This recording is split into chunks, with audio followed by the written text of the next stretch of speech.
Dalam nama Bapa dan Putra dan Roh Kudus. Amin.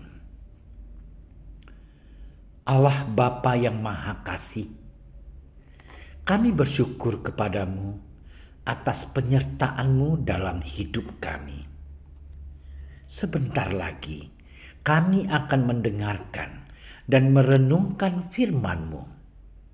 Berkatilah kami, agar kami mampu memberikan hati dan pikiran kami untuk merasakan kehadiran-Mu dan sapaan-Mu lewat sabda dan renungan hari ini. Dan semoga semuanya itu menjadi petunjuk bagi kehidupan kami dan menerangi kegelapan hati kami. Demi Kristus Tuhan kami. Amin.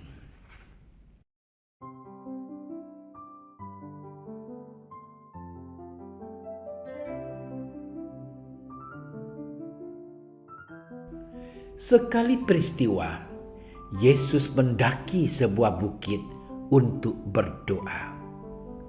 Semalam-malaman ia berdoa kepada Allah. Ketika hari siang, ia memanggil murid-muridnya kepadanya, lalu memilih dari antara mereka 12 orang yang disebutnya rasul. Simon yang juga diberinya nama Petrus, dan Andreas saudara Simon, Yakobus dan Yohanes, Filipus dan Bartolomeus, Matius dan Thomas, Yakobus anak Alfeus, dan Simon yang disebut orang Zelot, Yudas anak Yakobus, dan Yudas Iskariot yang kemudian menjadi pengkhianat. Lalu ia turun dengan mereka dan berhenti pada suatu tempat yang datar. Di situ berkumpul sejumlah besar dari murid-muridnya dan banyak orang lain yang datang dari seluruh Yudea dan dari Yerusalem dan dari daerah pantai Tirus dan Sidon. Mereka datang untuk mendengarkan dia dan untuk disembuhkan dari penyakit mereka. Juga mereka yang dirasuk oleh roh-roh jahat beroleh kesembuhan. Dan semua orang banyak itu berusaha menjamah dia, karena ada kuasa yang keluar daripadanya, dan semua orang itu disembuhkannya. Demikianlah Injil Tuhan.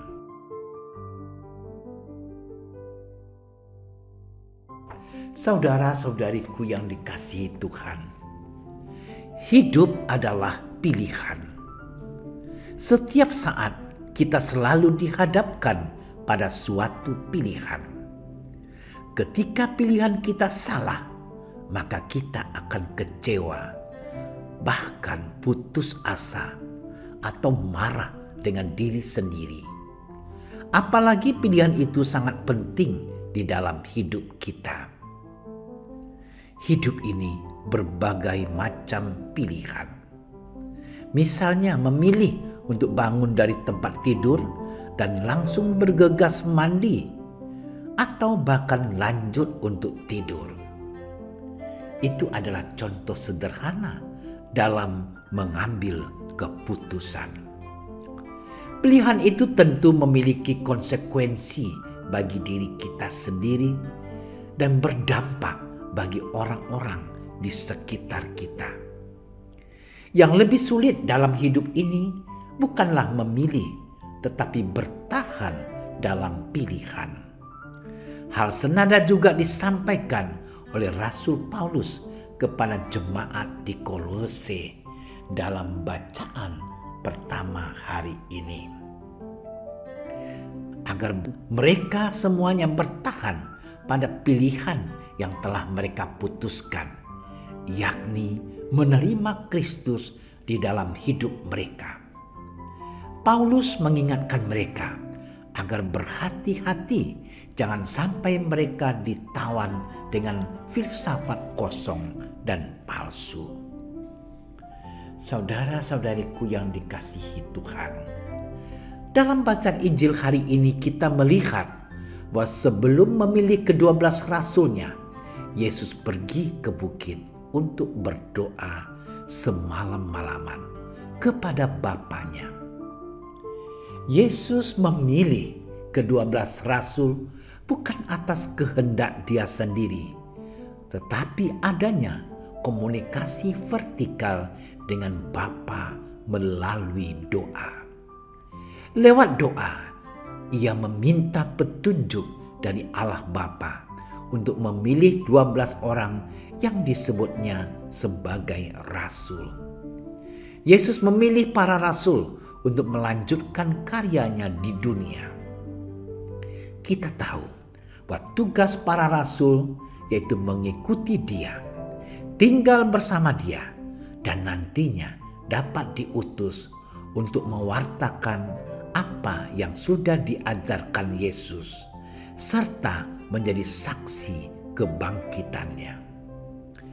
Saudara-saudariku yang dikasihi Tuhan, Yesus memilih ke-12 rasulnya sebagai fondasi dari gerejanya. Mereka dipilih olehnya untuk dapat hidup lebih intim dengan dirinya.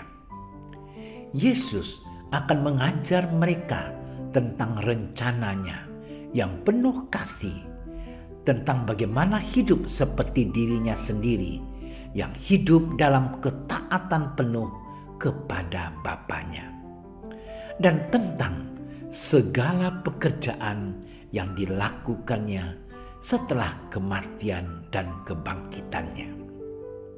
Orang-orang inilah yang akan bertanggung jawab melanjutkan misi penyelamatannya bagi dunia.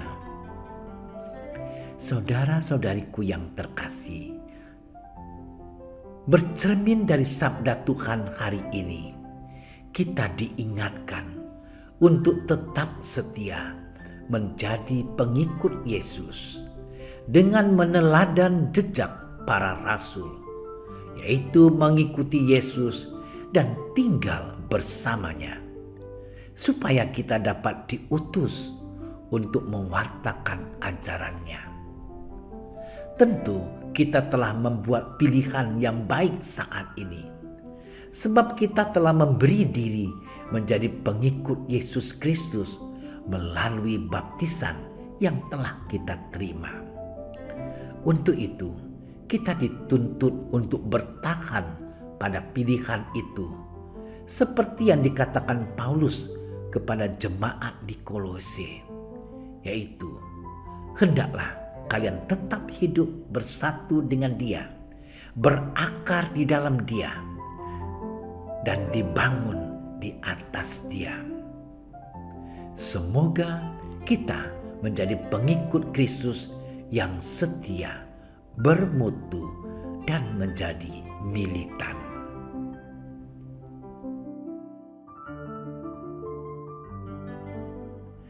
Ya Tuhan Yesus, Engkau telah berdoa semalam-malaman sebelum memilih para rasul-Mu. Semoga kami tetap setia membangun relasi intim dengan Engkau dalam hidup doa kami, sehingga kami layak menjadi pengikut-Mu yang siap diutus dalam tugas apapun. Sebab Engkaulah Tuhan dan pengantara kami. Amin. Dalam nama Bapa dan Putra dan Roh Kudus. Amin. Doa Santo Yusuf. Salam penjaga Sang Penebus, suami perawan Maria yang terberkati. Kepadamu Allah mempercayakan putra tunggalnya. Kepadamu Maria menaruh kepercayaannya. Bersama denganmu Yesus menjadi manusia. O Yusuf yang terberkati, perlihatkanlah dirimu sebagai seorang bapa juga bagi kami, dan bimbinglah kami di sepanjang perjalanan hidup.